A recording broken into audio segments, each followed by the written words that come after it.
오늘의 주요 뉴스입니다. 국회 운영위가 대통령실 상대에 현안 질의를 하며 최해병 사건으로 날선 공방을 벌였습니다. 대통령실은 경로는 없었다며 특검법이 통과될 경우 거부권 행사를 시사했습니다. 국민의힘 전당대회가 당권 주자들의 배신의 정치 공방으로 과열되고 있습니다. 나경원, 원희룡, 윤상현 후보가 한동훈 후보를 배신자라고 몰아세웠고 한 후보는 자해 정치라고 맞섰습니다. 지난주 경계 근무 중 숨진 육군 일병에게 부대 선임병들이 압존법 암기를 강요하고 욕설까지 한 정황이 추가로 드러났습니다. 육군은 사건을 경찰에 이첩하는 방안을 검토 중입니다. MBC 단독 보도합니다. 미 대선 후보 TV 토론 참패 이후 조 바이든 대통령이 사퇴해야 한다는 응답이 72%에 달했습니다. 거세지는 후보 교체론에도 바이든 대통령은 가족회의 이후 대선 완주 의사를 밝혔습니다.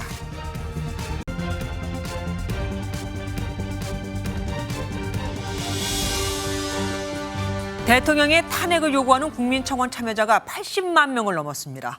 국회 홈페이지 국민동의청원 게시판에 보면은 그 접속이 지연되는 상황까지 발생하자 국회의장실은 불편을 조속히 해소하겠다고 했죠.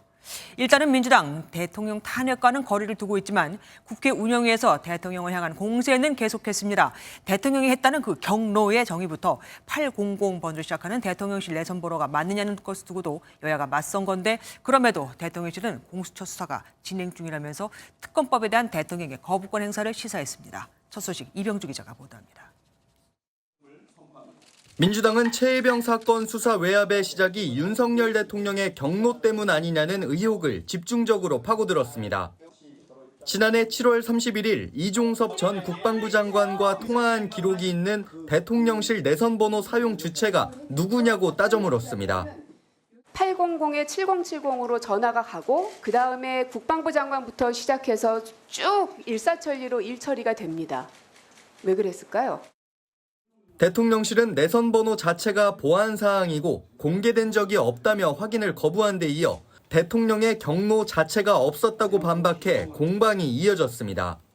그날도 정확히 무슨 주제인지는 기억은 안 나지만 여름 휴가 직전 당시로 기억을 하고 저희 앞에서 화를 내신 적은 없습니다.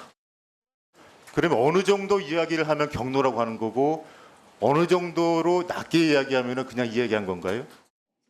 대통령실은 또 최해병 사망 사건은 경찰에서, 수사 외압 사건은 공수처에서 수사가 진행 중이라며 특검 도입에 대한 반대의 뜻을 재차 밝혔습니다. 위헌인 사항인데도 분명하고 대통령이 제2요건을 행사 안 했다?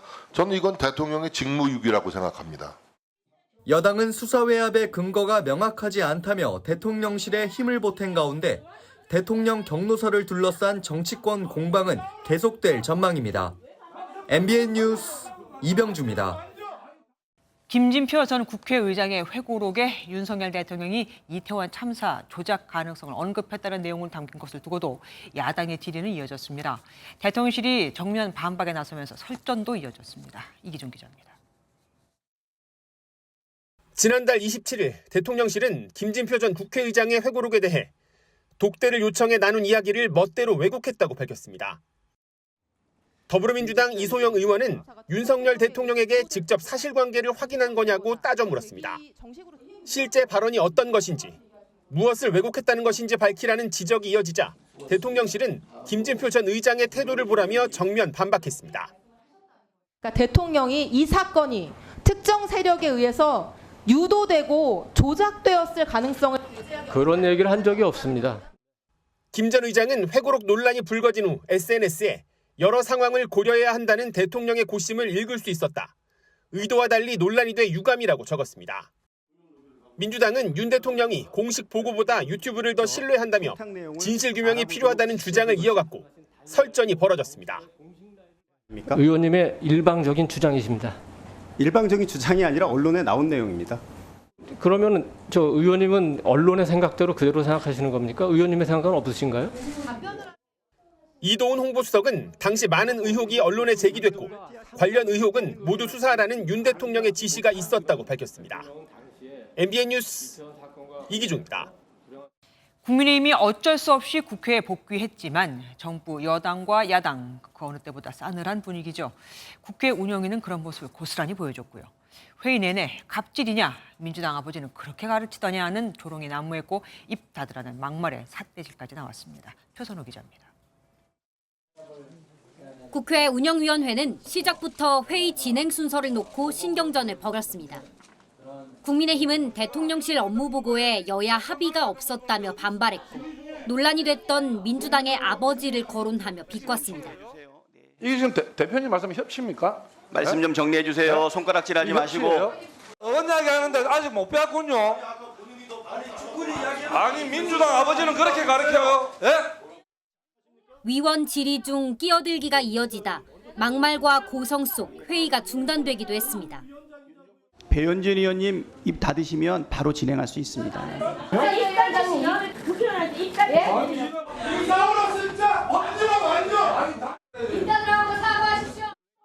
정부와 여야 의원들이 모처럼 한자리에 모였지만 민생을 위한 협치가 자리할 틈은 없었습니다.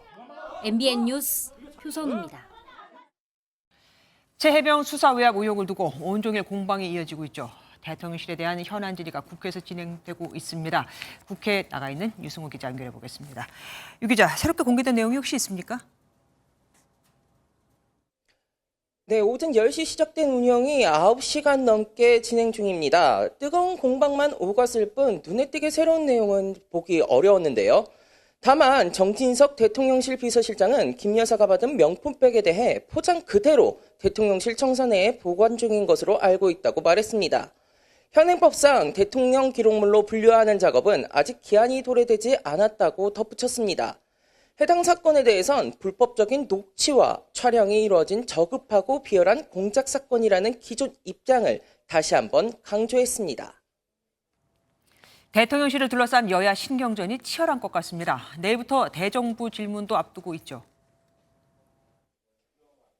네, 맞습니다. 22대 국회 첫 대정부 질문 내일부터 사흘간 이어집니다.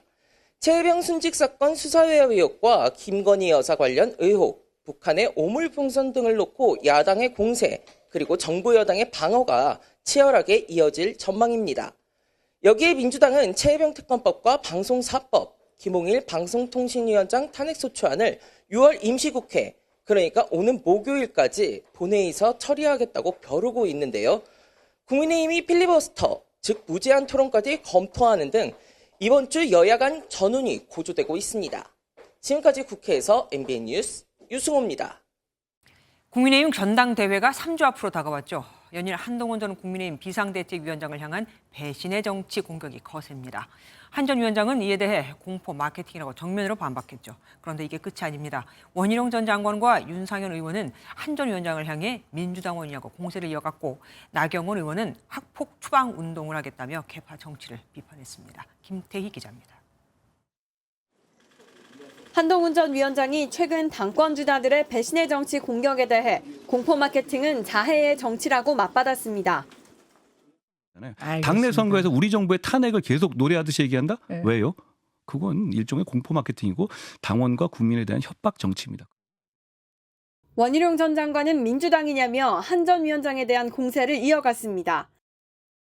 소통과 신뢰와 경험이 없는 당대표가 결국 당정 충돌과 그로 인한 자중질환의 분열, 결국은 우리 당정과 보수파가 공멸하는.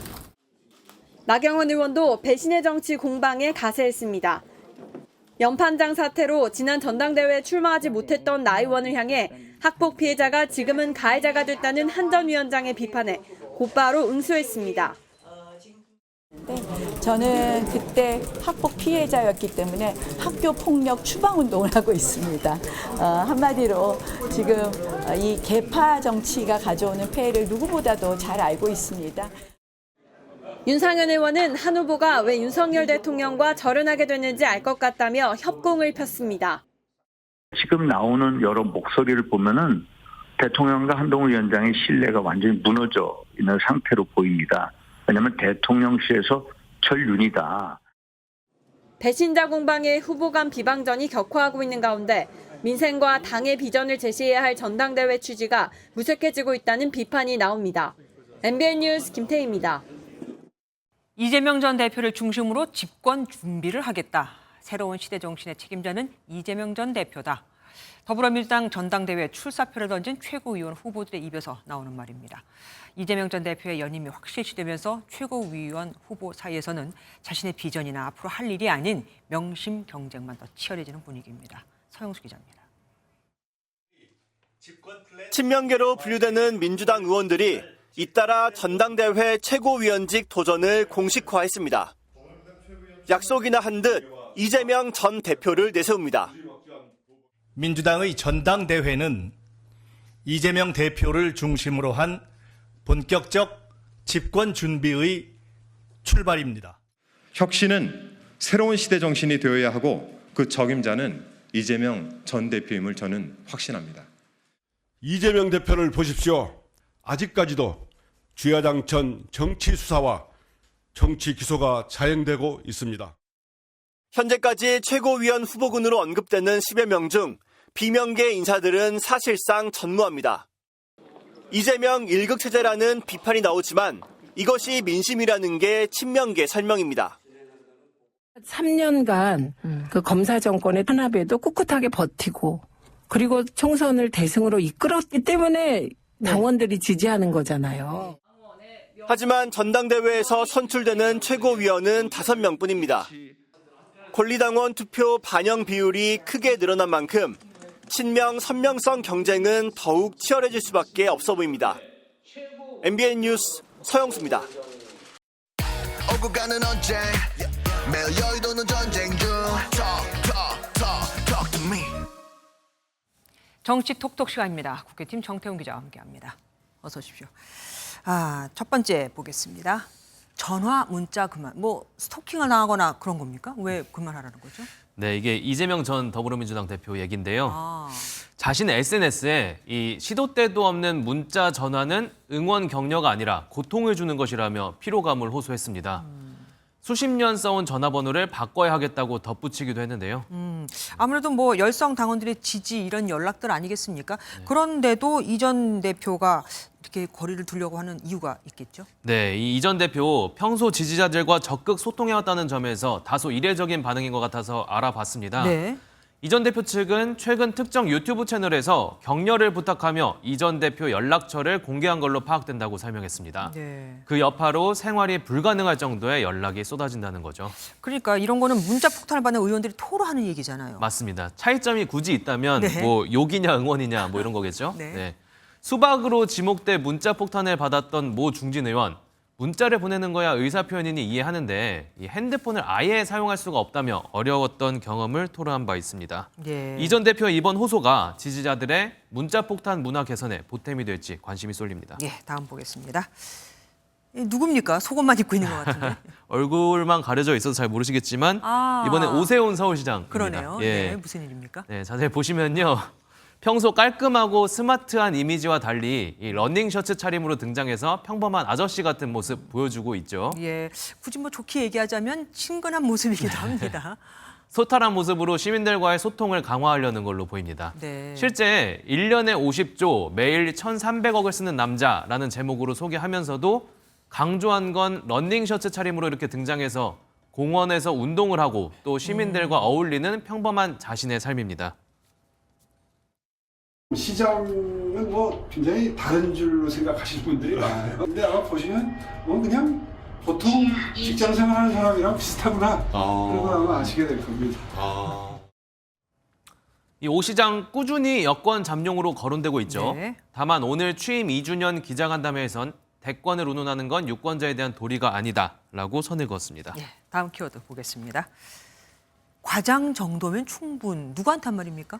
예, 이게 국회의원 월급을 두고 한 작심 발언인데요. 예, 소설 인간시장으로 유명한 김홍신 작가가 한 인터뷰에서 국회의원은 생계수단이 아니라 봉사하는 자리라면서 권위와 명예로 이미 충분히 보상을 받으니 국민 세금으로 특권을 누리는 건 말이 안 된다고 꼬집은 겁니다. 세비는 공무원 과장급 이하 수준으로 낮춰야 하고 비행기 비즈니스석, KTX 특실과 같은 특권도 안 된다는 주장이었고요.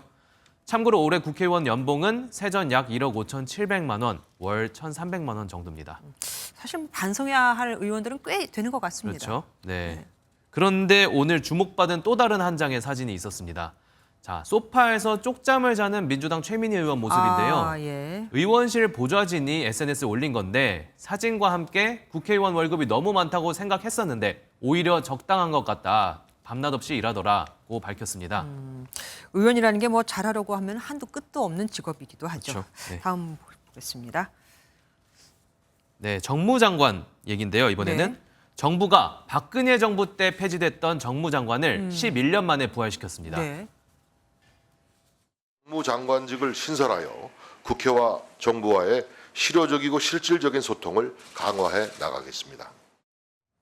네, 그러면서 정부는 이해관계가 복잡해지며 단일 부처에서 대응하기 어려운 과제를 민첩하게 해결할 조직이 필요하다고 느꼈다며 신설 배경을 설명하기도 했습니다. 예, 정치 톡톡 지금까지 정태웅 기자와 함께했습니다. 고맙습니다. 이렇게 우리 정치가 싸우고 또 싸우는 동안 북한이 닷새 만에 또 탄도미사일을 발사했습니다. 이번엔 2발을 연달아 발사했는데 이 중 한 발은 평양 인근에 추락했을 가능성이 높아 보입니다. 평양엔 지금 노동당 전원회의에 참여하기 위해서 전국에서 사람들이 와 있는데 말이죠. 강재묵 기자입니다. 오늘 오전 5시 5분과 15분쯤 북한이 황해남도 장현 일대에서 탄도미사일을 2발 발사했습니다. 5시 5분 발사된 탄도미사일은 동북방향으로 600km를 날아가 함경북도 청진 앞바다에 떨어졌습니다. 반면 5시 15분에 발사된 두 번째 미사일은 120여 킬로미터를 날아가던 중 레이더에서 사라진 것으로 전해졌습니다. 두 번째 미사일도 첫 번째 미사일과 발사 방향이 유사한 것으로 알려졌는데 황해남도 장현에서 동북방향 120여 킬로미터 지점은 평양 인근인 만큼 육지에 추락했을 가능성이 큽니다. 초기 단계에서 비정상적으로 비행했을 가능성이 있습니다. 비정상 비행 중 폭발하였다면 잔해가 내륙에 떨어졌을 가능성도 있습니다. 발사된 미사일은 북한판 이스칸데르, 화성 11형으로 추정되는데 군 안팎에서는 대러시아 추가 수출 등을 염두에 두고 무리하게 발사를 추진하다 체면을 구긴 것 아니냐는 분석도 나옵니다. 기술을 충분히 안정적으로 확보하지 못해서 실패 요인들이 계속 발생하고 있다. 이런 아마 실패는 러시아에 대한 공급 또는 내부적인 전력 증강 이런 목적을 달성하기 위해서 지나치게 이제 급하게 북한의 이딴 도발 속에 우리 군은 해상 사격 훈련을 재개한 데 이어 이르면 이번 주 군사분계선 인근 사격장에서 K9 자주포 등 실사격 훈련을 6년 만에 진행할 방침입니다. MBN 뉴스 강재묵입니다.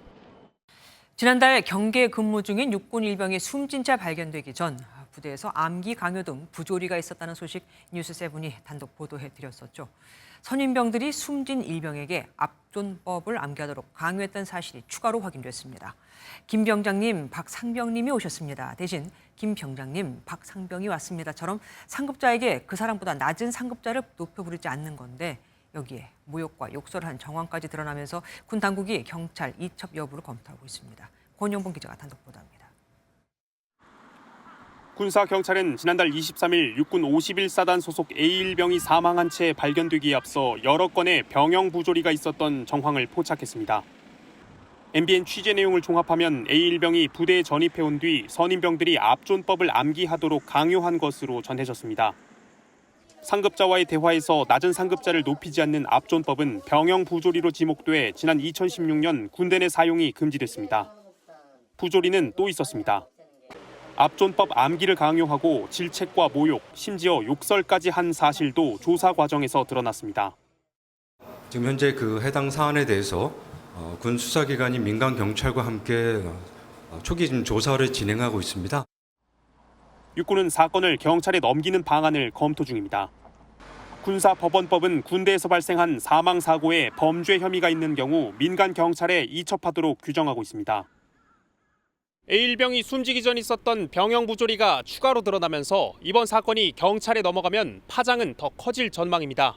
MBN 뉴스 권용범입니다. 바이든 미국 대통령의 후보 사퇴는 부인, 그러니까 질 바이든 여사에게 달렸다. 미국 대선을 불과 4개월 앞두고 열린 첫 TV 토론에서 바이든 대통령이 완패하자 대통령의 중도 후보 사퇴를 촉구하는 목소리가 커지고 있죠. 그걸 설득할 사람은 부인밖에 없다는 말도 나왔지만 바이든 대통령 가족들과 논의 끝에 출마 쪽으로 다시 가닥을 잡았습니다. 문제는 여론이죠. 70% 이상이 후보 교체를 원하고 있다니까요. 워싱턴에서 최종락 특파원입니다. 후보 사퇴는 안 되며 계속 싸울 것이다. 바이든 대통령이 주말 동안 가족들과 별장에서 회의한 결과입니다. 뉴욕타임스는 가족들이 처참했던 TV 토론에도 계속 싸울 것을 바이든 대통령에게 촉구하고 있다고 보도했습니다. 특히 총기 불법 소지 혐의로 유죄 판결을 받은 차남 헌터 바이든이 중도 사태 압박에 맞서야 한다고 강력하게 주장한 것으로 전해졌습니다. 민주당에서도 오바마와 클린턴 전 대통령에 이어 바이든 대통령보다 고령인 낸시 펠로시 전 하원의장까지 최측근 중심으로 바이든 방어에 나섰습니다. Let us not make a judgment about a presidency on one debate. Let's talk about what it means to people in their lives. 바이든 캠프 측은 토론 이후 약 455억 원을 모금했고 대부분 일반 대중의 기부였다며 지지층을 결집했습니다. 반면 바이든 대통령 후보 교체 요구는 점점 더 거세졌습니다. CBS 조사 결과 바이든 대통령이 출마해서는 안 된다는 응답이 72%로 출마해야 한다 28%를 압도했고 이유로는 인지력 부적격을 꼽았습니다. 바이든의 어린 시절 친구가 이제 떠날 시간이라고 촉구했고 워터게이트 사건 특종 기자인 밥 우드워드는 지난 토론을 정치적 수소폭탄으로 규정해 후보 교체로는 여전히 진행형입니다. 워싱턴에서 MBN 뉴스 최종락입니다.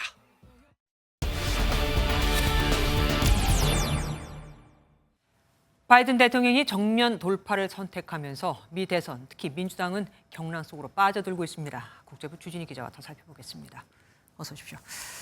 당 안팎에서 후보 교체 여론이 이렇게 큰데 그래도 계속해서 후보를 핫하지 않겠다고 바이든 대통령이 얘기했습니다.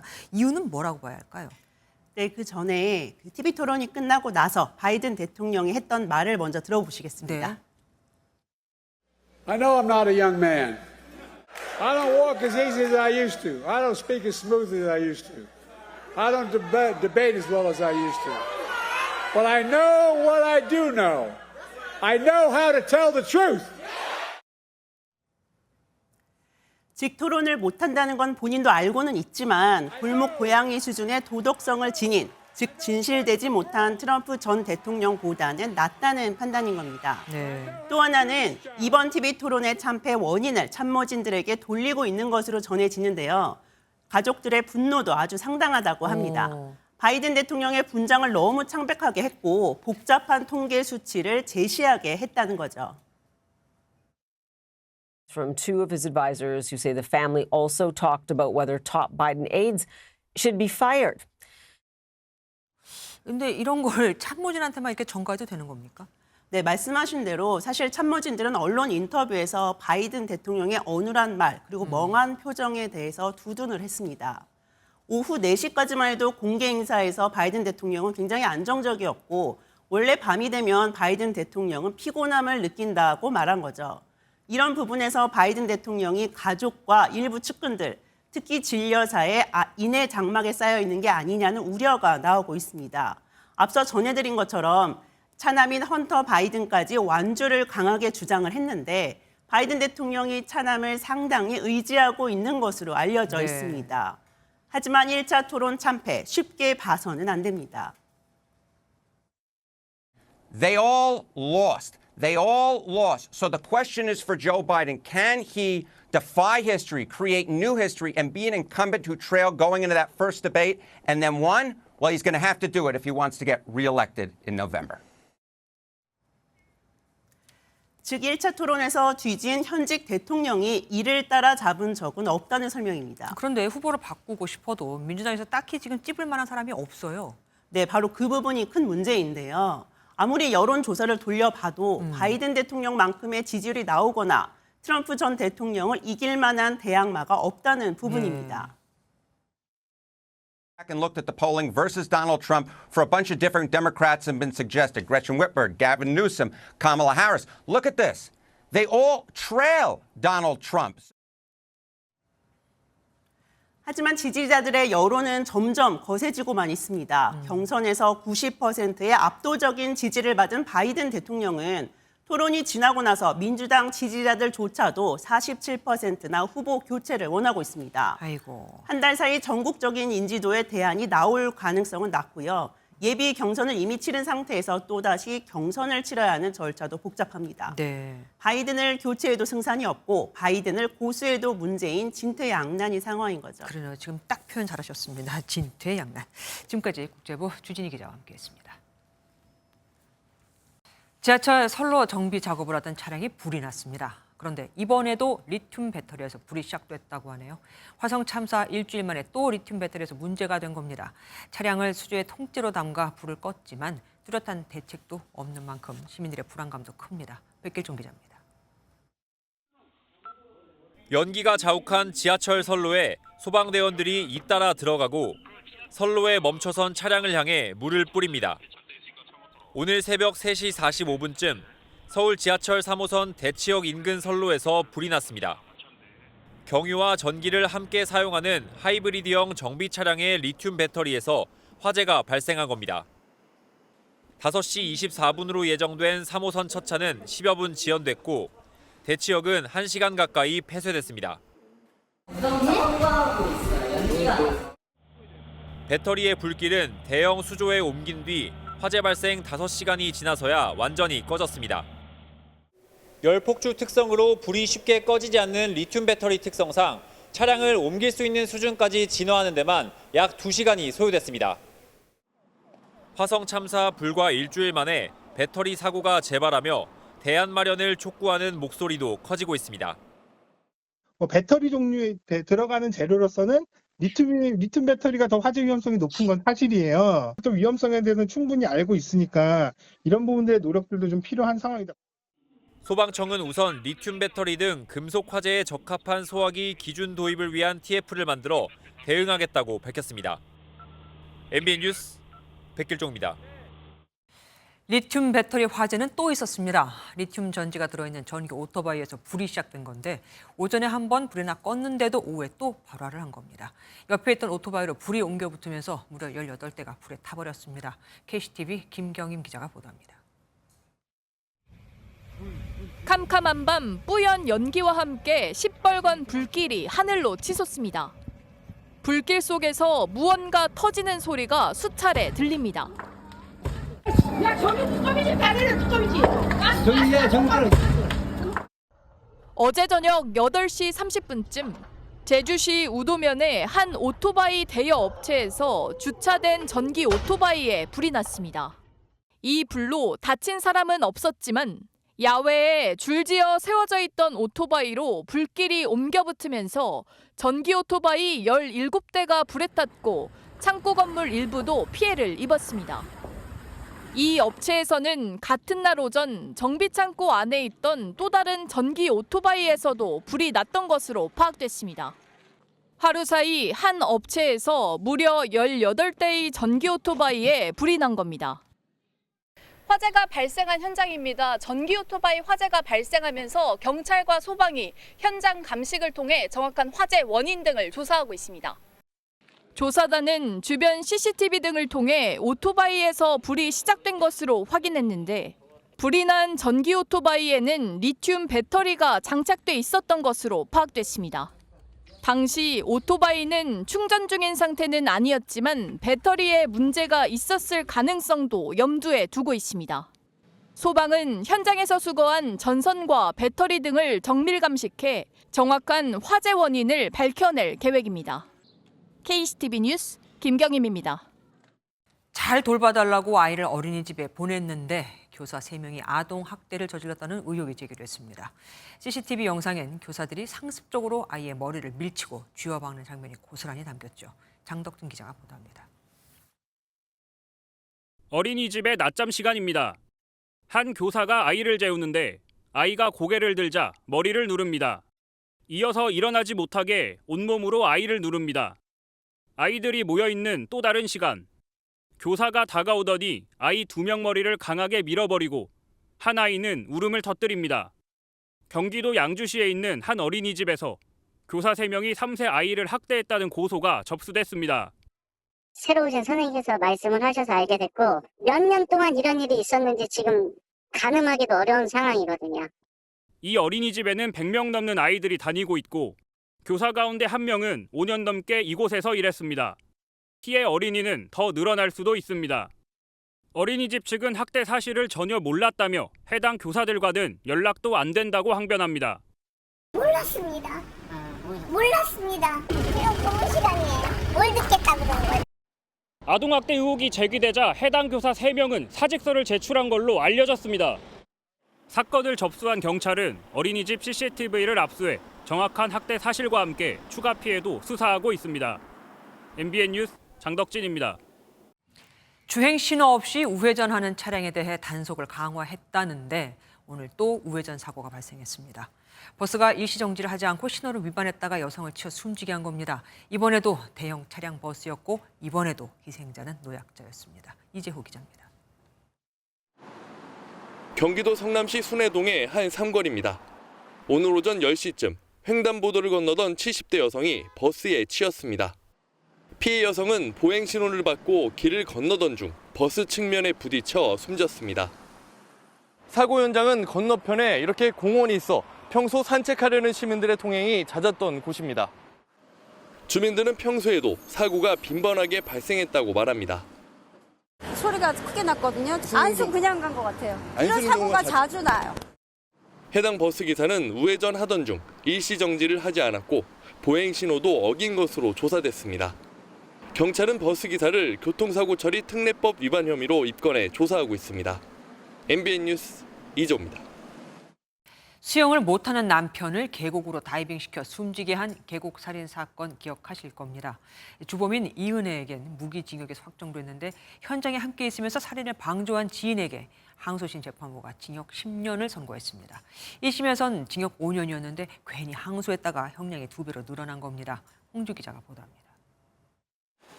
지난 2019년 6월 이은혜의 남편 윤모 씨는 계곡에서 다이빙을 한 뒤 숨졌습니다. 처음엔 단순 사고인 줄 알았지만 2년 정도 뒤 8억 원의 보험금을 노린 이 씨의 살인임이 밝혀졌습니다. 살인 혐의 인정하십니까? 매달 거액의 보험료를 내고 이은혜에게 생활비를 주면서 자신은 생활고에 시달린 것이 확인되면서 공분도 커졌습니다. 이은혜는 공범인 내연남 조현수와 함께 재판에 넘겨졌고 대법원까지 이어진 재판에서 무기징역과 징역 30년이 확정됐습니다. 수사 과정에서 이은혜의 오랜 지인 A씨도 살인을 방조한 것으로 확인됐습니다. 보고 독을 섞은 음식을 먹이는 등 앞선 살인 시도부터 모든 걸 알고 있었던 인물이었습니다. 함께 계곡으로 갔고 가까운 거리에서 튜브를 가지고 있으면서도 물에 빠진 윤 씨를 구조하지 않아 살인을 방조한 혐의가 적용됐습니다. 1심 재판부는 살인 계획을 알면서도 아무런 조치를 하지 않았다면서 징역 5년을 선고했습니다. 항소심 재판부는 이은혜에게 무기징역이 선고된 점 등을 보면 원심이 선고한 형이 너무 가벼워 부당하다며 형량을 2배로 높여 징역 10년을 선고했습니다. MBN 뉴스 홍지호입니다. 합의를 했더라도 미성년자와 성관계를 했다면 현행법상 처벌을 받게 됩니다. 지금까지는 13세 미만이 그 기준이었는데 관련법이 개정되면서 미성년자 적용 대상이 기존 13세에서 16세 미만으로 늘어났죠. 법 개정 후 처음으로 헌법재판소가 해당 조항에 대해서 합헌 판단을 내렸습니다. 이시열 기자입니다. 50대 남성 A씨는 자신이 운영하는 학원 수강생 15살 B양과 5차례에 걸쳐 성관계를 가졌습니다. A씨는 합의하에 이루어진 것이라 주장했지만 상대방이 16세 미만인 미성년자임을 알고도 성관계를 하면 처벌된다는 조항에 따라 재판에 넘겨졌습니다. 1심에서 징역 1년 6개월을 선고받자 A씨는 해당 조항이 성적 자기결정권 등을 침해한다며 헌법 소원을 냈습니다. 하지만 헌법재판소는 A씨의 주장을 받아들이지 않고 전원일치 의견으로 합헌 결정을 내렸습니다. 헌법재판소는 16세 미만의 사람도 13세 미만과 마찬가지로 성적 자기결정권을 온전히 행사할 수 없다고 밝혔습니다. 13세 이상 16세 미만의 청소년은 성행위의 의미나 결과를 예상하지 못한 채 성행위에 동의할 수 있고 절대적 보호의 필요성이 있습니다. 지난 2020년 미성년자 의제강간죄의 피해자 연령 기준이 13세 미만에서 16세 미만으로 상향된 뒤 처음 나온 헌재 판단입니다. 보호하지 못했던 아이들에 대한 보호를 이제서 하게 된 것이었다라고 보는 것이 좀 더 정당한 판단이 아닌가 싶습니다. 헌법재판소는 미국, 일본 등에서도 아동뿐만 아니라 일정 연령 미만의 청소년까지 절대적인 보호 대상에 포함시키고 있다고 설명했습니다. MBN 뉴스 이시열입니다. 올여름 긴 장마가 예고돼 있죠. 장마 때 다시 돌아봐야 하는 게 바로 빈집입니다. 사람이 살지 않으니 붕괴, 전조, 징후 등을 알아차릴 수 없거든요. 이런 집이 지방은 물론 서울에도 꽤 있습니다. 한여희 기자가 현장 취재했습니다. 인천 미추홀구의 한 골목입니다. 대문 밖까지 쓰레기가 어지럽게 널브러져 있고 마당에는 오랜 기간 사람 손을 타지 않은 집기가 들어차 발 디딜 틈도 없습니다. 빗물 끝에 떨어져서 오래되면 그 목이 생기잖아. 쓰레기가 썩으니까 냄새 나갔지. 근처의 또 다른 빈집에는 부서진 지붕 조각 등 폐기물이 관리되지 않은 채 위험하게 쌓여 있기도 합니다. 장마철에는 빈집에 방치된 나무가 도로 쪽으로 갑자기 쓰러지는 경우가 발생해 사고나 통행에 불편함을 호소하는 주민들도 적지 않습니다. 서울 종로구도 마찬가지입니다. 벽에 금이 가고 지붕이 파인 채 방치된 빈집 때문에 장마철을 앞둔 주민들의 불안감은 더 커집니다. 비 엄청 오면은 여기 다 쓰레기 내려갈 수도 있어요. 여기 장마 때문에 더 위험하니까 걱정되죠. 빈집은 축이 무너지거나 금이 가는 등 폭우에 발생할 수 있는 전조, 징후를 알아채기 어려워 대형 재난으로 이어질 우려가 있습니다. 개인 재산권의 문제가 아닌 도시내 재해의 문제로 변질이 된다 그러면 공공이 사전에 관리하고 이런 역할이라는 게 필요하겠죠. 아무래도. 2020년 기준으로 전국 빈집의 수는 150만여 호로 이 가운데 1년 이상 방치된 곳은 38만여 호에 달합니다. 장마철 인근 주민들에게 더 큰 피해가 가지 않도록 지자체의 선제적 대응이 필요해 보입니다. MBN 뉴스 한여입니다. 오늘부터 정부가 유류세 인하폭을 축소하면서 기름값이 40원 정도 오를 요인이 생겼습니다. 정부는 가격 인상을 자제하는 주유소에 인센티브를 주겠다고 하지만 글쎄요, 얼마나 효과가 있을까요? 김태형 기자가 취재했습니다. 주변보다 기름값이 저렴한 알뜰 주유소에 차들이 긴 줄을 지었습니다. 한시적이었던 유류세 인하 조치가 축소된 첫날, 조금이라도 가격이 싼 곳으로 시민들이 몰린 겁니다. 가격 오르기 전에 가득 채워가는 게 경제적으로 도움이 되는 것 같아요. 이번 조치로 휘발유는 리터당 41원, 경유는 38원, LPG는 12원의 인상 요인이 생겼습니다. 주유소마다 비축분이 있는 만큼 첫날부터 당장 가격에 반영되지 않았지만 화물, 유통업 종사자들이 느끼는 부담은 큽니다. 한 달에 우리가 영향을 받는 금액이 한 4, 50만 원 정도 돼요. 근데 만약 그게 이제 원래대로 돌아간다면 그 금액을 받을 수가 없으면 그만큼 부담이 되는 거죠. 산업통상자원부는 가격 인상을 자제하는 주유소에 인센티브를 주겠다고 밝혔지만 인상은 불가피할 전망입니다. 정부는 물가 상승 압력이 줄어 인하율을 축소했지만 과일, 채소값과 함께 기름값이 물가를 자극할 우려가 있습니다. 밥값도 많이 오르고 기름값도 이제 지원을 안 해준다고 하면 사회 초년생으로서 좀 힘들죠. 정부는 도시가스 등 공공요금 인상을 최대한 억제한다는 방침이지만 조금씩 오르는 필수 생활 물가로 서민들 부담은 커지고 있습니다. MBN 뉴스 김태형입니다. 서울 아파트값이 심상치 않다는 소식 전해드렸는데 그래서일까요? 거래량도 빠르게 늘고 있습니다. 5월에 5천 건을 넘어서며 3년 만에 최대를 기록하는가 하면 지난달은 신고 기한이 한 달이나 남았는데도 벌써 3천 건을 돌파했습니다. 주말이면 서너 건 계약이 기본이라고 합니다. 이승민 기자가 현장 취재했습니다. 서울 마포구의 한 대단지 아파트입니다. 3월부터 매매 거래량이 늘더니 매달 20건 넘게 손바뀜이 이뤄지고 있습니다. 지난달에는 더 뜨거워져 주말이면 하루 서너 건씩 계약서를 쓰는 분위기입니다. 24평 같은 경우에는 거의 나와 있는 매물이 지금 올해 들어가고 다 소진된 걸로 보시면 됩니다. 지금 각 부동산들마다 물건이 별로 없는 걸로. 이 단지는 올해만 80건 넘게 거래됐습니다. 매물의 80%가 나간 건데 지금은 호가가 오른 몇몇 물건만 남았습니다. 5월 서울 아파트 거래량은 5천 건을 넘어서면서 급등기였던 2021년 8월 이후 최대를 기록했습니다.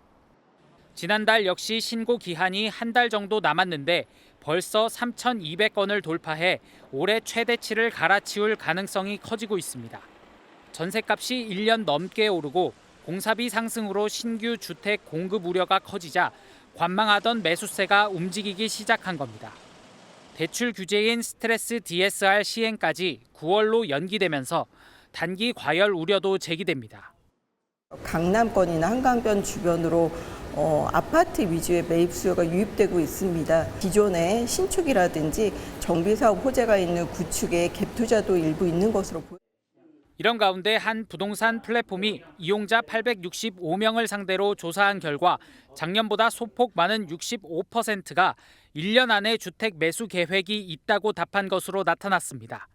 MBN 뉴스 이승민입니다. 미국 경찰이 10대 소년이 들고 있던 장난감 권총을 진짜 총으로 오인해 사살하는 사건이 발생했습니다. 13살 미얀마 소수민족 출신이었죠. 미국에서는 불과 2주 전에도 장난감 총을 갖고 있던 17세 소년을 경비원이 쏴서 사살한 일도 있었습니다. 최희지 기자입니다. 미국 뉴욕 한복판 경찰이 길을 가던 10대 청소년 2명에게 다가가 말을 겁니다. 소년은 당황한 듯 두 손을 머리 위로 올리고 답변을 하는가 싶더니 달아나기 시작합니다. 경찰은 곧바로 이들을 추격했고 이어 소년이 총을 들고 있다고 외치더니 발사합니다.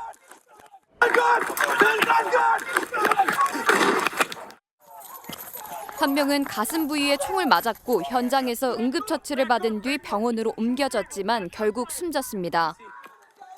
하지만 이 소년이 가지고 있던 건 실제 총이 아니라 비비탄을 발사할 수 있는 장난감 총이었습니다. While fleeing, the youth displayed what appeared to be a handgun.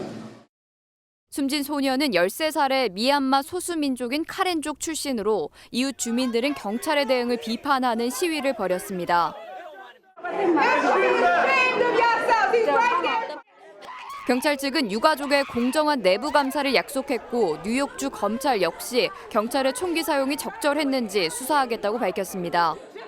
불과 2주 전 시애틀에서도 한 경비원이 장난감 총을 지닌 17살 소년의 실탄을 쏴 사살하는 등 오인 사고가 빈번히 일어나고 있습니다. MBN 뉴스 최희지입니다. 중국 남부와 중부 일부 지방에 무려 보름째 폭우가 이어지고 있습니다. 이미 지난 주말에 611개 저수지 수위가 홍수 경고선을 초과했을 정도인데 특히 더 심각한 건 중국 최대 하천인 양쯔강마저 넘치게 생겼다는 겁니다. 안호이상 한 도시에서만 현재까지 80만 명의 이재민이 발생했습니다. 베이징에서 윤석정 특파원입니다. 세계 최대 산샤댐이 엄청난 양의 물을 하류로 쏟아냅니다. 계속된 폭우로 상류로부터 유입량이 늘면서 양쯔강 수위는 일요일에 15m를 넘어서며 홍수 경보선을 33cm 초과했습니다. 持续有一个涨水的过程，为了减轻长江中下游的防洪压力，三峡水库也是从今天凌晨开始减小了它的出库流量，目前大概是在12700立方米每秒左右。 계속된 비로 도시의 저지대는 물바다가 됐습니다. 사람들은 펌프를 들고 다니며 막힌 하수구를 찾아 뚫고 있습니다. 在我们这个一集水低洼地带不间断的巡查，对我们这个整个的雨水管道进行清理疏通，把我们城区的所有的沟渠、河道里面的枯涌腾出来。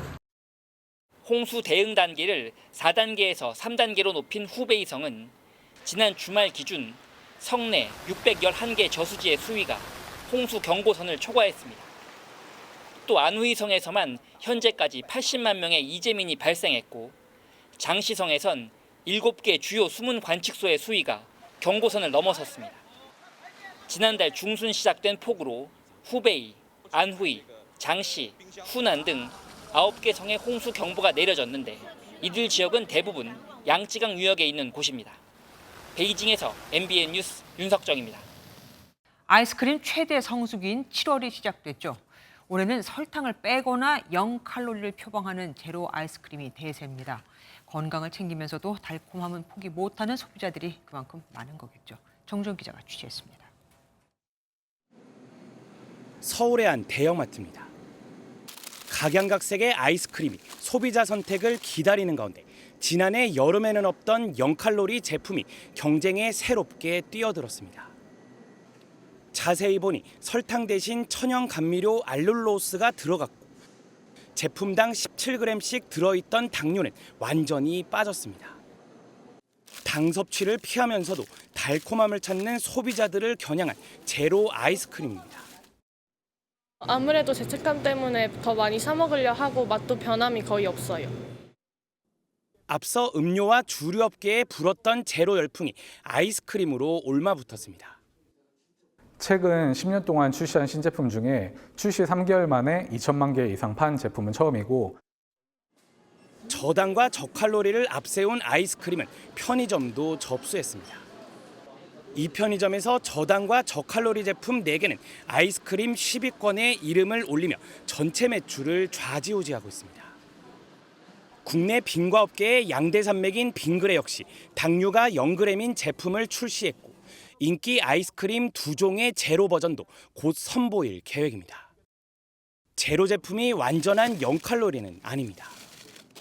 식품 100ml당 열량이 4kcal 미만일 때 열량이 없다고 표기할 수 있는데 이는 소화 과정에서 몸이 쓰는 에너지가 더 크기 때문입니다. 맛과 건강을 동시에 쫓는 소비자가 늘면서 올여름 아이스크림 1위는 제로가 판가름할 것이란 전망이 나오고 있습니다. MBN 뉴스 정주영입니다. 아이가 2주 이상 열이 나고 기침을 계속한다면 단순 감기가 아닌 마이코플라즈마 폐렴이 아닌지 의심해 볼 필요가 있습니다. 최근 한 달 동안 입원 환자가 폭증했는데 예전보다 병의 증상은 더 심해졌고 치료는 더 어려워졌다고 합니다. 이상혁 기자가 보도합니다. X선으로 촬영한 초등학생의 폐 사진입니다. 끝부분이 선명하고 폐 조직은 검은색인 정상폐와 달리 끝부분이 흐릿하고 중앙 조직은 흰색을 띱니다. 마이코플라즈마 폐렴에 걸려 폐 조직에 염증이 생긴 겁니다. 이 폐렴은 2주 넘게 고열과 기침을 유발하며 심한 경우에는 한 달까지 증상이 이어집니다. 통상 3-4년 주기로 겨울철에 유행합니다. 지난 겨울에도 유행했지만 이례적으로 여름철인 요즘 감염자가 속출하고 있습니다. 지난 한 달간 1,451명이 마이코플라즈마로 입원했습니다. 지난해 같은 기간에 비해 8배로 환자 수가 증가했습니다. 최근에는 항생제에 내성을 가진 균이 늘면서 약을 먹어도 증상이 심하거나 완치까지 시간이 더 걸리는 경우가 많아졌습니다. 예전에는 1차 항생제로 치료가 잘 되었는데 최근에는 내성균이 많아지면서 치료가 잘 되지 않아 저희도 고민을 많이 하고 있습니다. 마이코플라즈마 폐렴균은 주로 재채기 할 때 발생하는 미세한 비말로 전파됩니다. 전문가들은 감염을 예방하려면 기침을 할 때 손이나 옷으로 입을 막거나 고개를 돌려야 한다고 조언합니다. 환자와 접촉을 피하고 외출 전후에 손 씻기를 생활화하는 것도 감염 위험을 줄일 수 있습니다.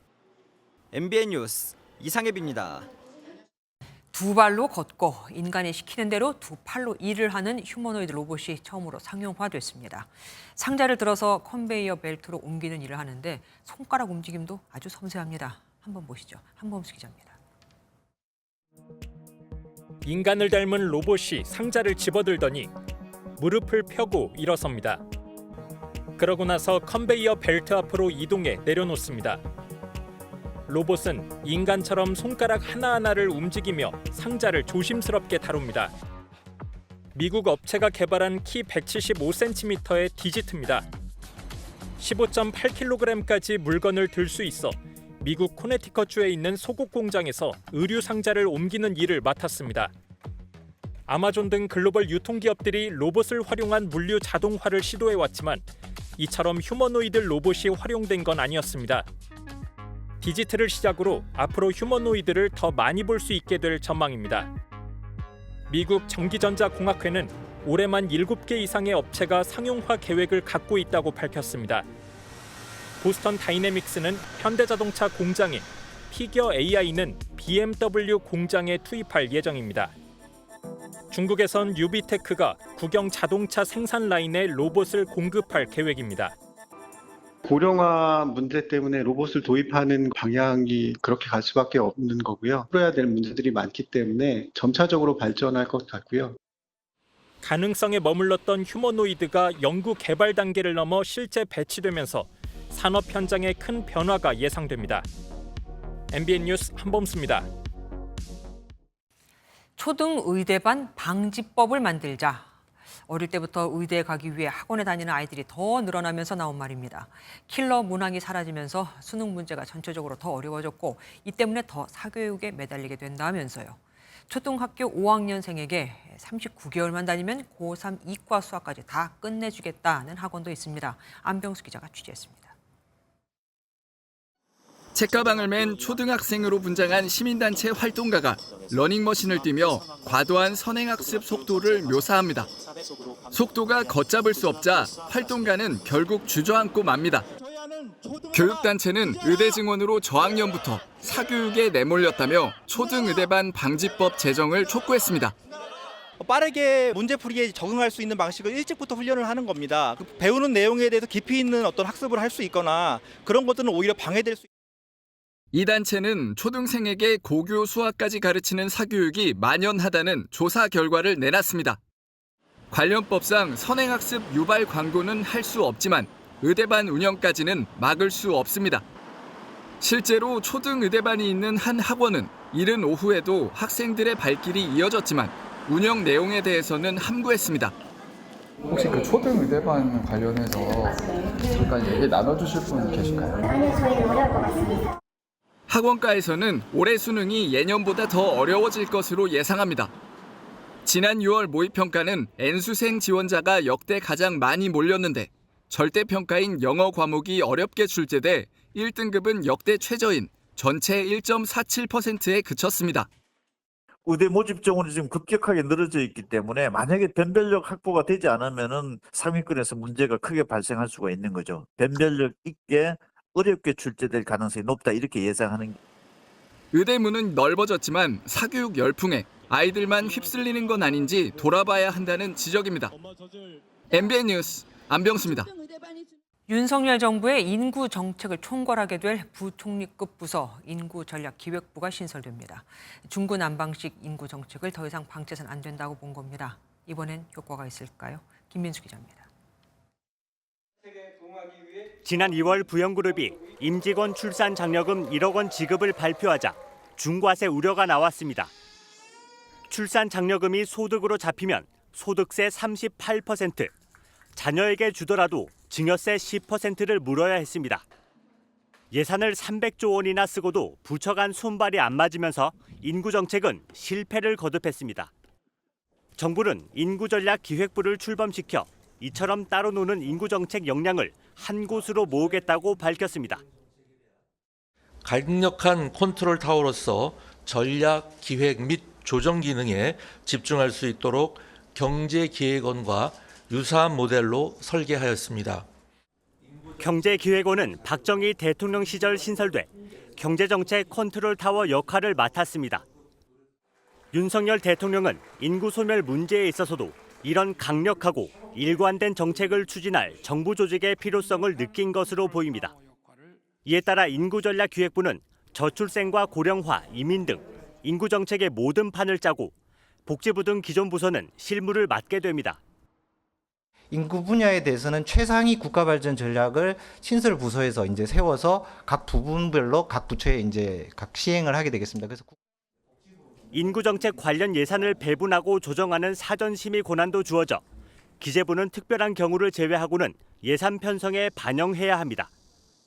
대통령 직속 저출산 고령사회위원회는 인구전략기획부 장관 소속 자문위원회로 바뀝니다. 정부는 저출산 고령사회 기본법 개정안을 이번 달 발의하고 국회 통과가 되면 3개월 안에 신설 부서가 출범할 것으로 내다봤습니다. MBN 뉴스 김민수입니다. 경찰이 지난달 23일 경기 화성시의 한 헬스장 인근 화장실에서 20대 남성에게 성범죄를 당했다며 허위 신고한 50대 여성을 무고 혐의로 입건했습니다.